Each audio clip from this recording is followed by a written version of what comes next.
We're going to be continuing our sermon series through the book of Matthew entitled Our King. So if you would turn to Matthew chapter 25. Matthew chapter 25. We've been talking about the last couple of weeks about preparedness, readiness, being on alert, as Jesus has said multiple times, all about Jesus' return. Jesus, our King, who ascended to heaven and will return again. And Jesus has said over and over again in myriad ways, be alert, be ready for that. Jesus is going to return, be on alert. It reminds me of when Allie was pregnant, we were expecting the twins. At some point along in the pregnancy, I don't remember exactly when, but at some point along in the pregnancy, doctors started saying the babies are going to come any day. We were not at the due date, but she was showing signs of labor. So they started telling us, just expect the babies any day. They'll be here at any time. So we were anticipating at any time the boys would come. And what that did is it affected the way that we lived. It would influence the decisions about how we would spend our days. It influenced other people's decision. Her parents flew from Arkansas into New Mexico and were with us because boys could be here any day. And so we were sitting around the house. We were getting things ready. We had received already diapers and wipes and clothes and all those things that you need for a baby's arrival. And that's what I think about when Jesus says, be on alert. That if you know something is going to happen just any day now, it should influence the way that you live your life. It didn't put a stop to the way that we lived our lives. We were still living our lives. We still had to go to the grocery store. We still had to eat dinner and things like that. But it did influence the way that we made decisions in our day-to-day lives. And that's the picture that Jesus has been painting for us over the last couple of weeks by telling us, be on alert. He says, you don't know when I'm going to return, and that anticipation should influence the way that you live your day-to-day lives. Continue to live your day-to-day lives, but it should influence the way that you make decisions in light of Jesus' return. We're going to continue with that. We've seen three parables already about that, about Jesus' return, and we're going to see another two today. The title of today's message is Fan into Flame, the gift that God has given you. Fan into flame, the gift that was given to you. This is a quote from 2 Timothy chapter 1, verse 6. This is what Paul tells to Timothy, fan into flame, the gift that was given to you. Your translation might say something like keep ablaze or stir up, but the image is all the same. Paul is telling Timothy, like you would do with a fire, he's saying that gift that God has given you, and he goes on in chapter 1 to explain what he's talking about is the ministry that Timothy has received. He says, fan into flame, keep it ablaze. Do things to make it burn brighter, to make it burn hotter, and to make it burn longer. Keep it ablaze. Fan it into flame. And that's the call that I see. That's what came to mind over and over again as I was preparing the message for this week, because that's the call that Jesus has for us in these parables. Fan into flame the gift that was given to you. And that can be something small as the breath that you're breathing right now, or it can be something big like the job or the ministry that you do, or your family, all those things. Like there's so many ways that this applies, but we come back to this, that we should fan into flame that gift that God has given to us. Because the message today is that our alertness to Jesus' return requires us to do something with what Jesus has given to us. The two parables that we're going to see today, it's a lot, but we had to keep them together because their message is so cohesive in saying that the master is harsh on inactivity. We finished last week by saying we were saved from, if you remember, we were saved from rebellious activity against God, and through Jesus, we were saved to sanctified activity for God. Y'all remember that? That was kind of the tag for last week. We were saved from rebellious activity, saved to sanctified activity to God. And we're going to build on that idea now because I think you all agree with me, and we saw in the text why that's the case, that we were saved to certain activity. We're going to build on that now to show that the master is hard on inactivity. I don't think that this is a tertiary matter. I don't think this is something that you can be on either side of the aisle on. Based on what I see in the text today, I think that this idea of our sanctified activity to God, this is a salvation matter. That this is not a take it or leave it. It's a take it or go to hell. The way that it's phrased in the text here is that it's possible. Jesus doesn't use these words, but I put in my notes like this, and that it is totally possible to get a good start in the faith and to not make it to heaven. Totally possible to start out good, start out strong, everything looks good on the outside, and then to not make it to heaven. In other words, you can start good and not finish good. So the difficulty of the text today, there's a couple of things.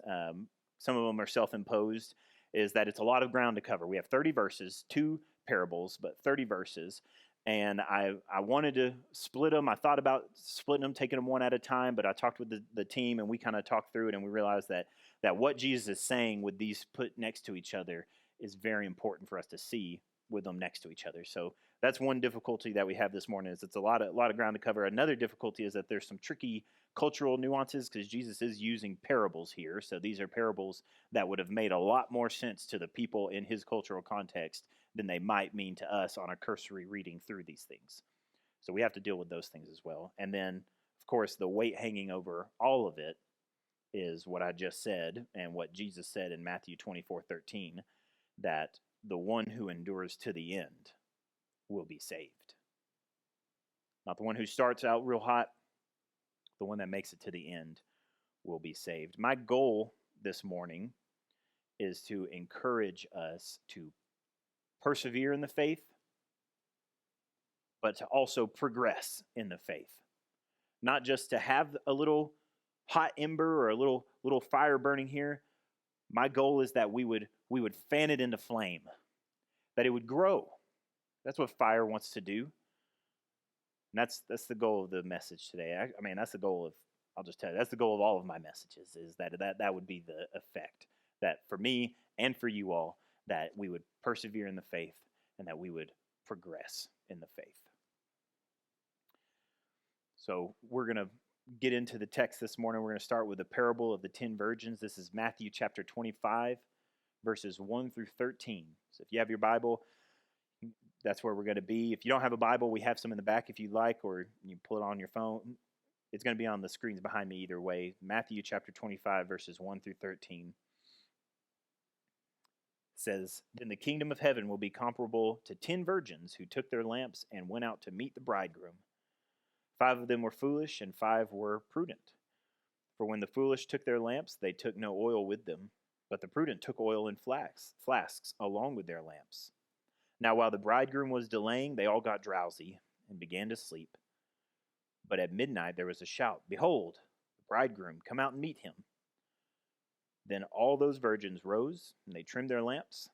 And the foolish said to the prudent, 'Give us some of your oil, for our lamps are going out.'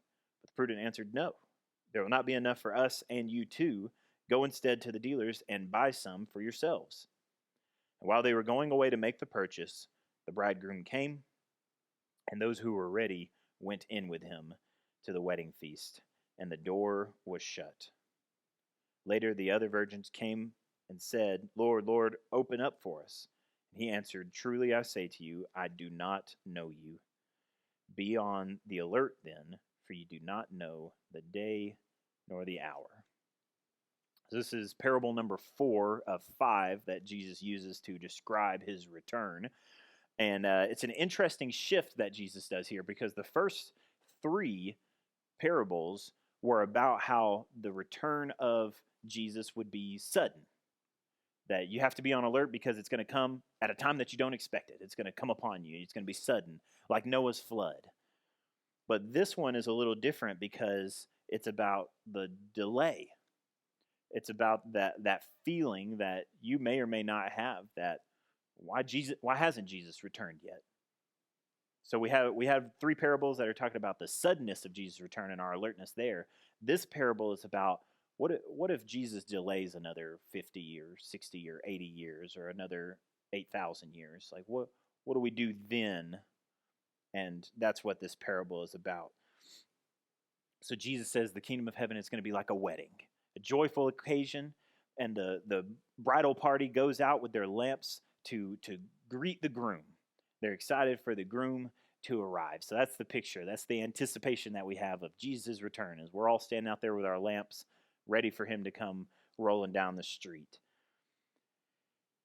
What we see here, Jesus says there's 10 bridesmaids that go out with their lamps. They're ready to meet. And he said in that group there's 5 prudent and there's 5 foolish. And then verses 3 and 4 kind of tell us why some are prudent and some are foolish. It says the foolish took their lamps, but they took no oil with them. But the prudent took oil in flasks along with their lamps. So here we see that some brought extra oil because that's what you need. It's like a flashlight needs batteries, a lamp needs oil. So some brought extra oil and some didn't. They all had lamps. The lamps were all probably lit. They were lit. But some had extra oil and some didn't.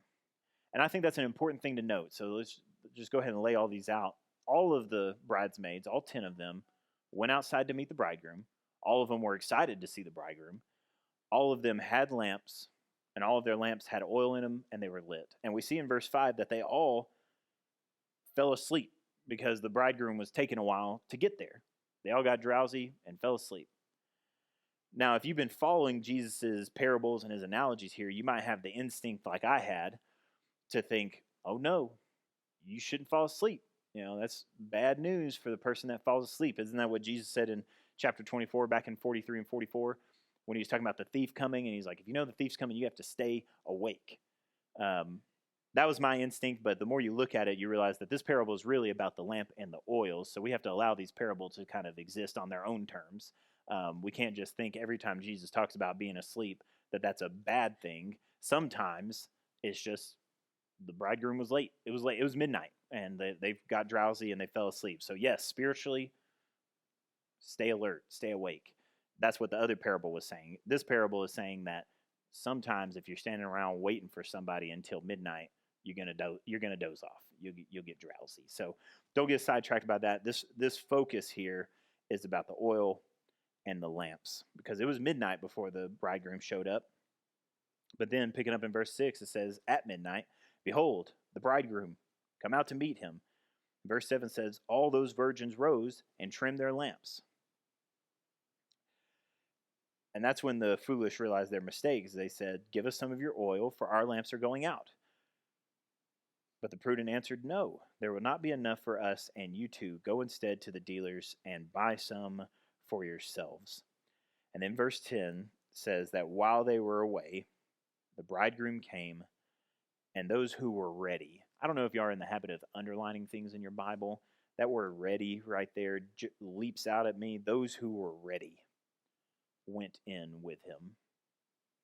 Those who were ready. Then the others came. They were pounding on the door was shut. They said, let us in, let us in. And he said, I do not know you.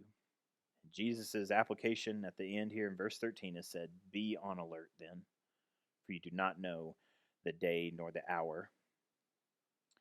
So what I see here is the wisdom of the 5 is that they were prepared for the groom to be delayed. They were ready. Whether he showed up at 7 o'clock or whether he showed up at midnight, they had the extra oil. They were ready. They had their lamps ready to go for when the groom showed up. And it was because they were ready that they went into the wedding feast with the groom. So again, I'll point out that all 10 of the bridesmaids got out. They had their lamps. They were ready for the groom. All of them were out there. They all fell asleep and they all woke up. When they said, behold, the bridegroom's coming, they all jumped up, excited to go. But because they weren't prepared, they did not go into the wedding feast. The door was shut and they were left outside. So that's when we talk about readiness, and I say that readiness is not something that we can take or leave, that it's a salvation thing. I'm getting that from Jesus' depiction here. Because this parable reminds me of another parable that Jesus used to describe what it looks like to get a good start in the faith, but then to fizzle out at the end and not make it to the finish line. It's back in chapter 13. You can just jot this down in your notes. We're not going to flip over there, but it's the parable of the sower. Matthew chapter 13, the parable of the sower, he depicts a farmer who goes out and is casting seed here and casting seed here and casting seed here. And he describes one set of the seed which takes root and sprouts up real fast, looking good. Nice little plant there. But then Matthew chapter 13, verse 6 says that when the sun rose, the heat scorched it, and because their roots weren't deep enough, they were burned away. So that's the image that comes to mind when we talk about this. Like the plant, just like the plant got a good start, but then a hot day came and it was blown away. 5 of these bridesmaids had a good start. They were out there all night. But because they weren't ready when the groom appeared, they did not make it into the wedding feast. This is important for us because I've heard, and I know you all have heard this as well. Maybe some of you think this. I have conversations with people. I ask them about, their feelings about God, their feelings about Jesus, their spiritual background. I usually get around to a question like that at some point. And oftentimes I'll hear an answer that's something like, oh yeah, I was baptized when I was a kid. What, you believe in Jesus? You believe in God? Oh yes, yeah, oh yeah, I was baptized when I was, a baby or when I was 6 years old. Like, okay, what have you been doing for the last 40 years? Like, what does that mean for how you live your life right now? That's why this is important. And I know I'm putting pressure when I say something like it's possible to get started and to not finish. I realize that some red flags go up in your mind, like, I don't know about that, Jordan.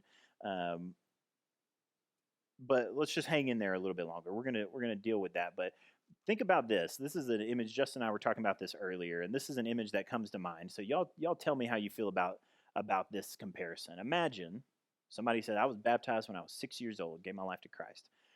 And then they live 60 years. So at the age 66, they live their life in the church, serving on deacon boards and teaching Sunday school. And then at the age of 66, they say, you know what? I don't know if I believe any of this. I think it's a hoax. God has never really done much for me. I think science seems to be building a much more compelling case. I'm done with the church. I'm done with the faith. I think it's all a myth anyway. After 66 years of service, and they just walk away. Or compare that to the person who lives 66 years saying this is a myth, it's stupid, I wouldn't be caught dead in a church, it's a waste of time, it's a fairy tale. And then at the age of 66, they get walloped by the gospel and they give their life to Christ. And they say, I love Jesus, this is the only true thing on the planet. And then at the age of 67, both of those people die. Which one was saved? I know the issue with this is we don't like the thought that people's salvation can be fake or their salvation can be tricked or that their salvation is so fragile that it could change just based on my mood today. But in that example, and you all, I've seen nodding heads, we understand that how you start is important, but it can't be more important than how you finish. It can't be. And I'm saying all this to say that if your salvation, if the way you think about your salvation is primarily based on a decision that you made 15 or 30 years ago, then you need to fan into flame the gift that God has given you. You're holding on to a tiny ember and you're thinking, I'm good. But if Jesus keeps delaying and the sun gets hotter and hotter, how are you hanging in there? What are you doing with that time? And that's really the focus of this next parable, the parable of the talents. What are we doing with what God has given us? Picking up in verse 14, it says, For it is just like a man about to go on a journey, who called his own slaves and entrusted his possessions to them. To one he gave 5 talents, to another 2, and to another 1, each according to his own ability, and he went on his journey. Immediately, the one who had received the 5 talents went and traded with them and gained 5 more talents. In the same manner, the one who had received the 2 talents gained 2 more. But he who received the 1 talent went away and dug a hole in the ground and hid his master's money. Now, verse 19 is where we pick up here, and this is Jesus' return. So that's all of this is set up for the return of the master, Jesus' return. Picking up in verse 19, it says, "Now after a long time." That's an interesting detail to put in there, isn't it? After a long time, because he's carrying on this delayed imagery that we saw in the last parable. After a long time, the master of those slaves came and settled accounts with them. It says, "The one who had received 5 talents, he came up and brought 5 more talents, saying, 'Master, you entrusted 5 talents to me. See, I have gained 5 more.' His master said to him, 'Well done, good and faithful slave. You were faithful with a few things, and I will put you in charge of many things. Enter into the joy of your master.'" I really love that phrase. Same thing with the second one, verse 22. "Also, the one who had received the 2 talents came and said, 'Master, you entrusted 2 to me. See, I have gained 2 more.' His master said to him, 'Well done, good and faithful slave. You were faithful with a few things, and I will put you in charge of many things.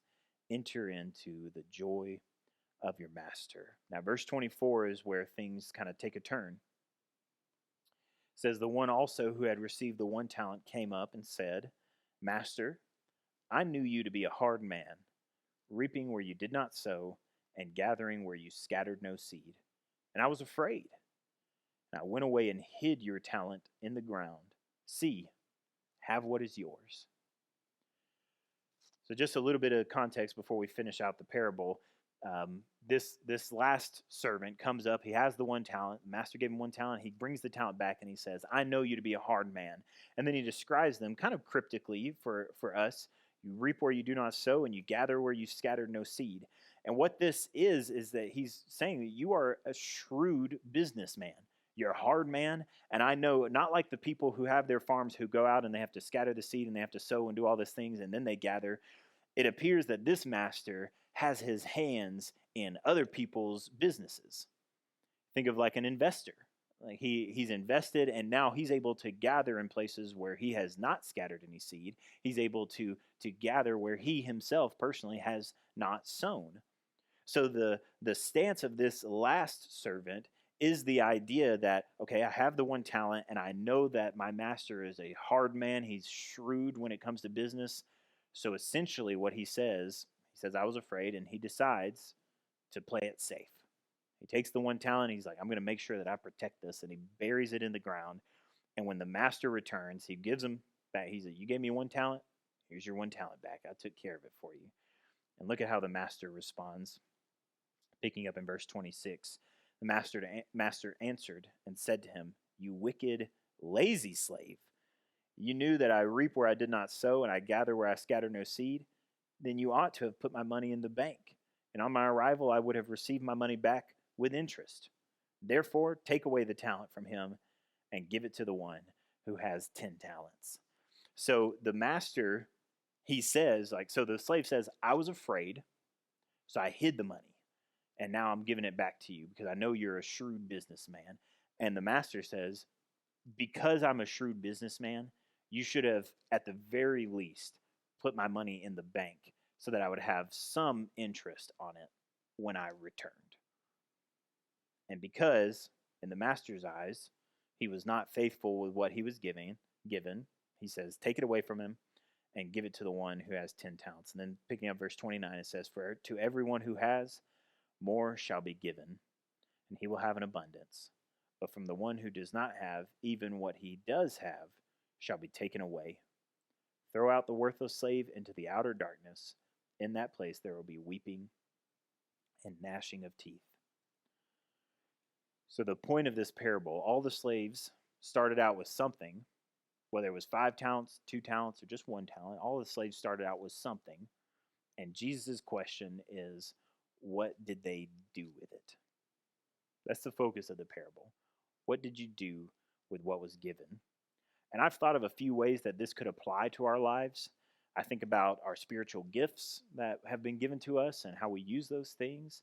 I don't think Jesus is talking about finances here. He's using money as an example, but I don't think he's talking about our finances. I think his view is on something much more important. But we could even take the principles that we see here and apply it to our finances and the idea of what are you doing with what I've given to you. But the one that was most compelling for me was the idea of time, because that's really the focus of all of these parables is time. How much time do you have? Be on alert. How much time do you have? You don't know. It's going to be sudden, or it's going to delay. It's going to delay, and then it's going to be sudden. Like the focus here is on time. So I think about what's the time. And the reality is that God gives to some of us 80 years. He gives to some 40 years, and he gives to some 15 years. And the question is, what are we doing with what God has given us? What are we doing with that time? Are you going to spend 60 years, 70? I don't know how long we have. 75 years. Let's say 75 years. You're going to spend that time playing it safe, keeping everything buttoned up, making sure that you're not missing anything, keeping yourself comfortable and well rested. You're going to spend those 70 years finding new and more fulfilling ways to be entertained, whether it's through your toys or through screens or whatever. Is that how you're going to spend that time? Or are you going to spend that time to the glory of God? How are you using that time? I wanted to read you all a quote. I have it right here from David Livingstone. He was a missionary in Africa in the early 1800s, and I'll read the quote from you. He said, "For my own part, I have never ceased to rejoice that God has appointed me to such an office. As people talk about the sacrifice I've made in spending so much of my life in Africa," he says, "is it a sacrifice which brings its own blessed reward in healthful activity, the consciousness of doing good, peace of mind, and a bright hope of a glorious destiny hereafter? Away with that word in such a view and with such a thought. It is emphatically no sacrifice. Say rather it is a privilege. Anxiety, sickness, suffering, danger now and then, with a foregoing of common conveniences and charities of this life, it may make us pause and cause the spirit to waver and even the soul to sink, but let this be only for a moment. All these are nothing when compared to the glory which shall be revealed in and for us." And then he said, "I never made a sacrifice." What question then is, what are you doing with what God gave you? I'm not so far to say that God is calling you to Africa. I'm pretty far from saying that's not what he's saying. Maybe he is calling you to that. But the idea is, are we using the time wisely? He's given us a little. What are we doing with it? Now, I realize that this analogy that I'm using, this application of time of life that God has given us, that it breaks down a little bit because, yes, he gives to some 80, and some he gives 2 weeks, even less in cases. And I don't think the question for them is, what did you do with that time that I gave you? But if we lean into the part of this that really works, it brings some clarity to what he says about everyone who has, more shall be given. You think if you use 60 years faithfully, if you use it well, what is the reward of that? Jesus says, you've used this well, I'm going to give you more, abundantly, forever. Enter into the joy of your master. The application is there for that. That's a life well spent. So both of these parables, in closing, beg the question, what are you doing with what God has given to you? And I'll even add to it, how can you be sure that you are using the time wisely? I'd be a poor pastor if I couldn't answer that question for you. How can you be sure that you're using the time wisely? Because I think that last slave approached his master with relative confidence. He said, "You gave me a talent. Here it is. I took care of it. Have your talent back." So how do we save from being that guy? How do we know that we are using the time wisely? And the word that has come to mind and has kind of driven this message for me is the word progress. Progress. Persevere, I like the word progress better. The growing, that's why I have the image of fan into flame, the gift that was given you. We progress. We grow in our salvation. We grow in righteousness. We grow in Christ likeness. We progress. We don't just keep looking back and staking everything on that event that happened back then, that I'm saved. We progress looking forward. Now, if I couldn't show you where that is in the rest of the Bible, in the text, I would also be a poor pastor. I have 3 texts here, and there are many, many, many more. But I have 3 texts here to show that we don't just start good, we have to run the race well, and we have to finish well. Because the reality is, and I'm surprised that I didn't realize this until this week, but all of this stuff that Jesus is talking about being ready for his return, it applies with equal power about being ready for the day that you die. So the idea here, like Jesus saying, be on alert, be ready, be prepared, run the race, all these things, so that you're ready when I return. But for a lot of us, maybe, I don't know, some of us, we're going to die before that happens. But it applies the same way. Be ready for your own demise. Whether you meet Jesus when he returns or you meet Jesus when you go, we have to be ready. And the way that we can know that we're using the time wisely is that we are progressing in the faith. Look at the language that's used in Colossians chapter 1, verses 6 through 10. This is how we know that salvation, that faith is not just a one-time occurrence, that it's not just static, but that it should be and ought to be and will be progressing. Colossians chapter 1, verses 6 through 10 says, gospel which has come to you just as in all the world, also it is constantly bearing fruit and, what's that word? Y'all see that? Increasing, even as it has been doing in you also since the day you heard of it and understood the grace of God in truth. So this is why I say that the way you end is more important than the way you begin. And I can't say that the way that you begin is not important. Of course that's important. That's what he just said. He said it started in you the day that you heard it and understood the grace of God. So obviously we have to start a race if we're going to finish good. So don't hear me saying that it doesn't matter how you start.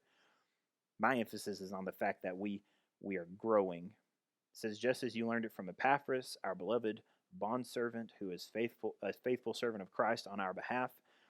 And he also informed us of your love in the Spirit. For this reason, also, since the day you heard it, we have not ceased to pray for you and to ask that you may be filled with the knowledge of his will in all spiritual wisdom and understanding, so that you will walk in a manner worthy of the Lord, to please him in all respects, bearing fruit in every good work and increasing in the knowledge of God. So it begins, of course, with a hearing and a receiving and an understanding, all of that. But the progression is that language that he uses there of bearing fruit, of walking in this, of increasing in knowledge of God. That this is a progression that we are about. In 2 Timothy chapter 2, we started, the title of the message is Fan into Flame the Gift that God has given to you. And then in 2 Timothy chapter 2, verses 11 through 12, Paul tells him why he's telling him to do that. He says, fan into flame the gift that was given to you, for 2 Timothy 2, 11, 12. If we died with him, we will live with him. And if we endure, we will also reign with him. If we endure. He says, if we deny him, he will also deny us. So that image there is, yes, there was a gift that was given to Timothy. We call that gift justification. We call that gift salvation. But the Bible teaches that we build on that gift by fanning it into flame, that we progress, that it grows. It doesn't stay with its little baby roots, just waiting on a hot day to come and blow it away. It has to grow. You don't just have the little bit of oil that your lamp can carry and hope that it's going to burn long enough to get you through the long nights. We have to grow, we have to prepare, we have to progress. We have to be ready for these things. Another way that this looks is putting to death the deeds of the body.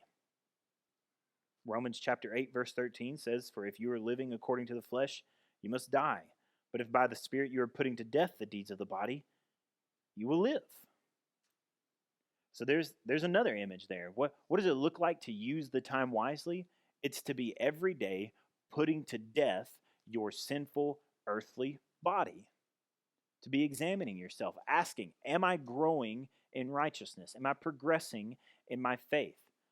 Do my actions line up with what the Bible teaches? The answer to that question should be a more emphatic yes now than it was 15 years ago. Do my actions line up with what the Bible teaches? Do my thoughts about other people, does that line up with how Jesus thought about people? The way that I speak whenever I get mad, is that okay according to the Bible? What about the way that you repent of the things that you said when you were mad? Are our actions showing that fruit of righteousness, that increasing in Christ-likeness? That's what we should be about, because we know the day is coming. That's what it looks like to live a life wisely, is to be growing in the fruit of righteousness, killing the old self and putting on the new self. Now, I know last week I kind of tiptoed into these waters as well, and here we are again, because it sounds like I'm talking about like a kind of works-based righteousness. Doesn't it kind of sound a little bit like that? I'm not. I'll just go ahead and answer that question. We can all we can just breathe a little bit. I'm not. I wouldn't talk about works-based righteousness and the idea that you might be able to lose your salvation all in one sermon. But here we are. There are 3 words in the verse that we just read that keep this from being works-based righteousness. 3 words. Romans chapter 8, verse 13. There's 3 words in here that if you miss these 3 words, it's the difference between going into the wedding feast with the groom and being left outside. These 3 words, by the Spirit. This is not what I'm talking about. When I talk about progressing and growing in righteousness, I'm not talking about gritting your teeth and really buckling down and being more righteous. Because that's not what Paul was talking about in Romans. This is the Spirit that is working in us to do these things. Look at the rest of the text here. It says, if you're living according to the flesh, you must die. But if by the Spirit you are putting to death the deeds of the body, you will live. For all who are being led by the Spirit, these are sons of God. For you have not received a spirit of slavery leading to fear again. That's spirit of slavery, that's works-based righteousness. It's a spirit of slavery that always leads to fear. If you don't believe me, talk to your Catholic and your Muslim friends, because they know all about the spirit of slavery that leads to fear. There are billions of Muslims walking around the world right now that are afraid that they will not make it to heaven because they're not good enough. That's the spirit of slavery. That's not the spirit we have. You have received a spirit of adoption as sons, by which we cry, Abba, Father. The Spirit himself testifies with our spirit that we are children of God.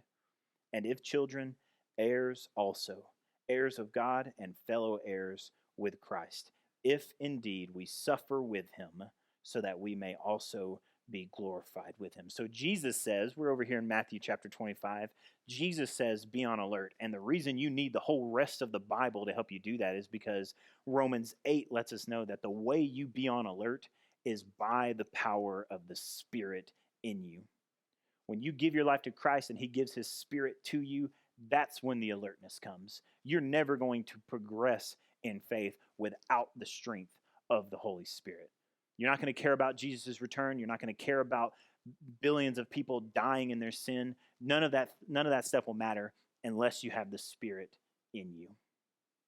That's what keeps this from being a works-based righteousness.